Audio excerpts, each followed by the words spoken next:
കരുവാരക്കുണ്ടിൽ ശക്തമായ മഴ പെയ്ത് പാന്ത്ര ചെമ്പൻകാട് ക്വാറി റോഡിലൂടെ സഞ്ചരിച്ച കാർ അപകടത്തിൽപ്പെട്ടു. ചോല മുറിച്ച് കടക്കുന്നതിനിടെ മലവെള്ളപ്പാച്ചിലിൽ പെടുകയായിരുന്നു. മലവാരത്ത് മഴ കനത്തതോടെയാണ് അപ്രതീക്ഷിത മലവെള്ളപ്പാച്ചിലുണ്ടായത്. ഇതറിയാതെയാണ് കാർ യാത്രക്കാർ ഇതുവഴി വന്നത്. സാധാരണഗതിയിലെ ഒഴുക്കേയുണ്ടാകൂ എന്ന ധാരണയിലാണ് കാർ വെള്ളത്തിലിറക്കിയത്.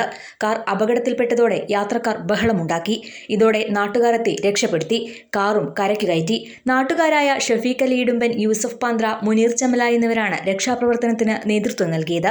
അതേസമയം ശക്തമായ മഴയിൽ കാളികാവ്, ചാഴിയോട്, അടയ്ക്കാക്കുണ്ട് എന്നിവിടങ്ങളിലും വെള്ളം കയറി. പലയിടത്തും ഗതാഗത തടസ്സവും നേരിട്ടു. വെള്ളം പൊങ്ങിയതോടെ കാൽനട യാത്രക്കാരും ദുരിതത്തിലായി.